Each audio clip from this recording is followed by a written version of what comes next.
saya sempat berpikir saya harus memulai dari mana, karena secara teori para guru ini jauh lebih hebat mungkin daripada saya. Ketika saya memulai materi, saya lakukan cek ombak. Saya ajukan pertanyaan.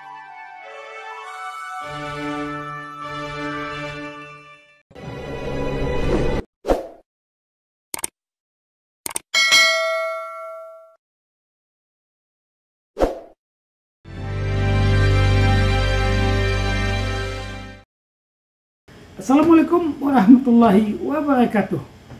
Sana Firdaus Abi, salam jumpa kita, salam literasi. Saya akan berbagi kisah-kisah menarik dan spesifik dalam upaya pengembangan literasi di sekolah. Kali ini kisahnya terjadi di sebuah SMP. Ketika itu saya diminta oleh Ketua MKKS Bahasa Indonesia Gugus 1 Kabupaten Sijunjung, tepatnya untuk SMP, saya diminta untuk berbagi bagaimana menulis cerpen dan diperuntukkan bagi guru bahasa Indonesia. Bagi saya ini sebuah tantangan, dan tantangan ini sangat menarik karena saya diminta untuk berbagi bagaimana teknik artis untuk menulis cerpen. Pesertanya guru bahasa Indonesia loh. Saya sempat berpikir saya harus memulai dari mana, karena secara teori para guru ini jauh lebih hebat mungkin daripada saya. Ketika saya memulai materi, saya lakukan cek ombak. Saya ajukan pertanyaan, siapa di antara bapak dan ibu guru yang cerpennya sudah pernah dimuat di media massa? Ternyata tidak ada yang mengacungkan tangan. Satu poin saya dapatkan. Lalu saya kemudian juga bertanya, apakah ada di antara naskah yang pernah Bapak Ibu tulis pernah dimuat di mading sekolah atau di buku yang dicetak secara resmi di sekolah? Tentu saja buku ber-ISBN. Juga tidak ada yang mengacungkan tangan. Lalu kemudian saya tanya, naskah yang dimuat di mading minimal juga tidak ada. Tentu saja saya sampaikan diskusi kepada semua guru. Bukankah Bapak dan Ibu sejak lama sudah mengenal bagaimana teknik menulis itu, terutama menulis cerpen? Semua mengaku dan semua mengatakan mereka mungkin terjebak dengan teori. Mereka hanya menguasai teori, tidak langsung bisa mempraktekkan. Terhadap hal tersebut, saya kemudian bertanya lagi, di mana persoalan dihadapi sehingga susah untuk menulis? Seorang guru acungkan tangan lalu mengatakan ia kesulitan dalam mendapatkan tema atau ide dari cerita. Kemudian saya tanya guru yang lain, ternyata juga. Ketika beberapa guru saya tanya, mereka memang bermasalah dalam penulisan ide. Yang kedua, bermasalah dalam bagaimana memulai dan mengakhiri cerita itu. Terhadap hal ini, saya coba kombinasi saja. Saya sampaikan pada mereka, ada sesungguhnya alat bantu yang bisa memudahkan kita untuk menulis cerpen atau untuk mendapatkan tema. Langkahnya sangat praktis. Saya kemudian mempraktekkan tipnya. Saya menulis satu kata di depan. Satu kata itu kemudian seluruh guru saya tunjuk satu persatu. Bapak jadikan kalimat, Ibu jadikan kalimat dari kata yang saya tulis. Boleh ditambah akhiran, boleh ditambah awalan, dan juga boleh diberikan awalan dan akhiran. Setelah 5 guru memberikan kalimat dalam tulisan itu, ada yang menyela. Kata guru yang lain, kalimat yang nomor 5 itu tidak lengkap. Dia termasuk kalimat tidak lengkap. beliau kemudian menjelaskan kalimat lengkap itu seperti apa.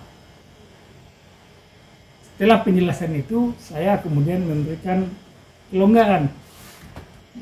Apakah yang ditulis kalimat lengkap boleh? Tidak, kalimat lengkap juga boleh.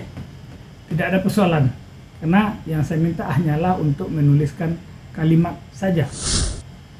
Kemudian berturut. Lalu pada sesi berikutnya ada guru yang saya minta untuk membuat kata lalu kemudian menjadikan kalimat. Kemudian begitu terus. Setelah dari depan sampai belakang semua selesai, ketika itu pelatihan diikuti sekitar 50, ya sekitar lebih kurang 50 orang guru. Dan tentu saja kalimat yang didapatkan dalam pencarian bersama itu ada 50 kalimat. Dari 50 kalimat itu kemudian saya minta untuk dipilah dan dipilih mana kalimat yang bisa menjadikan ide bagi kita untuk ditulis menjadi sebuah cerpen. Satu sama lain kemudian memberikan argumen, memberikan tanggapan, dan terpilihlah lebih dari 30 naskah atau kata atau kalimat yang tertera di depan. 30 lebih ini kita jadikan cerpen. Itu temanya. Dan memang masih tema umum. Satu sama lain, kalau dia memilih tema yang sama, saya yakin Bapak Ibu akan berbeda dalam cara penyajian. Ketika semua sudah sepakat, maka tugas saya semakin lebih mudah, lebih murah sedikit. Kenapa? Karena saya minta kepada semua guru untuk langsung menulis. Setelah bersepakat dengan lebih dari 30 kata itu yang bisa dijadikan tema cerpen, saya membatasi ini bisa sebagai dasar untuk tema umum dalam cerpen tersebut. Tema spesifik atau tema khusus silahkan cari. Ketika semua sudah mengatakan demikian, maka saya kemudian hanya meminta mereka semua untuk langsung menulis. Saya katakan saya tidak akan memberikan teori kepada Bapak Ibu. Kenapa? Karena saya yakin Bapak dan Ibu semua sudah tahu, sudah sangat paham, dan sudah sangat mengerti dengan teorinya. Maka menulislah mereka semua. Saya sesungguhnya punya 2-3 jam untuk guru menulis, lalu kemudian untuk dievaluasi. Tapi kemudian saya hanya mengatakan kepada mereka, Ibu Bapak hanya punya waktu 1,5 jam untuk menulis. Semua sepakat, kemudian mereka menulis. 1,5 jam berlalu, saya katakan waktunya sudah habis. Tapi ternyata semuanya sudah terpancing dalam semangat menulis. Sehingga mereka menolak bahwa mereka butuh tambahan waktu. Mereka minta 30 menit. Saya berikan waktu 30 menit. Kemudian ketika habis mereka minta tambah 15 menit lagi. Akhirnya proses itu selesai dengan baik. Yang menarik di sini adalah mereka sesungguhnya sudah menguasai materi, tetapi belum pernah mencoba atau belum pernah berani untuk mencoba menulis dan menghasilkan karya sastra berupa cerpen itu. Ketika langkah yang sederhana itu saya berikan, mereka semua terkejut. Karena menurutnya ini tidak ada dalam rumus yang mereka miliki. Ternyata begitu mudah dan praktis langkah untuk mendapatkan tema yang bisa diinginkan. Kita bisa menghasilkan tema dalam waktu yang singkat. Itu pertama. Yang kedua, bagaimana mereka saya tuntun di awal, karena persoalannya kata mereka bahwa sulit untuk memulai. Kesulitan untuk memulai itu karena mereka biasanya dipaksa untuk mengikuti alur penulisan cerpen. Kalau dalam alur penulisan cerpen secara teori, tentu saja berawal dari pengenalan, kemudian pendekatan masalah, kemudian penyelesaian masalah. Tapi biasanya kondisi seperti ini cenderung membuat jenuh pembaca.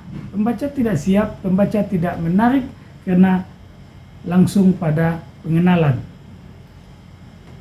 Tidak ada klimaks yang bisa didapatkan oleh pembaca dalam bentuk kejutan.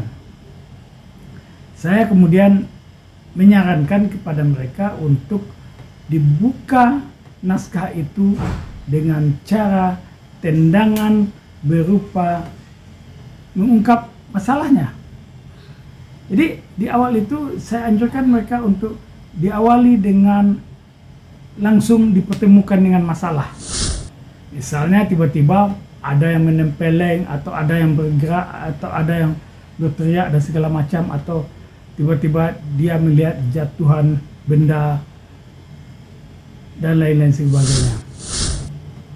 Biasanya ini akan memberikan pancingan kepada pembaca untuk bisa mengikuti bacaan itu. Dan tentu saja ini menjadi sesuatu yang baru.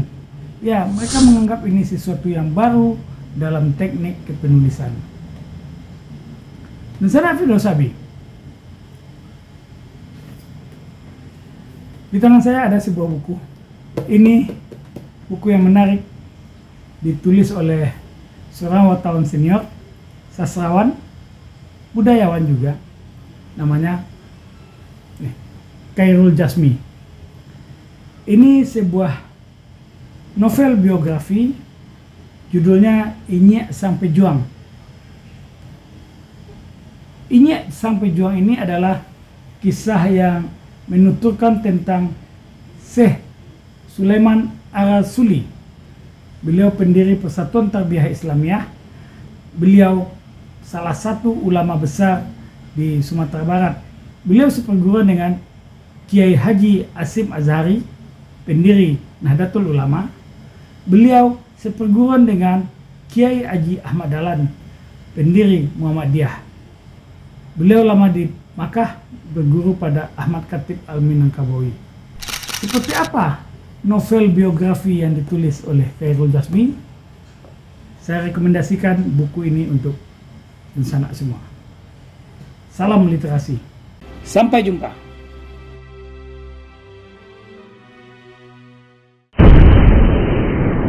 Sampai di sini dulu jumpa kita kali ini, dan tetap dukung channel ini sehingga kami bisa memberikan informasi-informasi yang inspiratif untuk kita semua.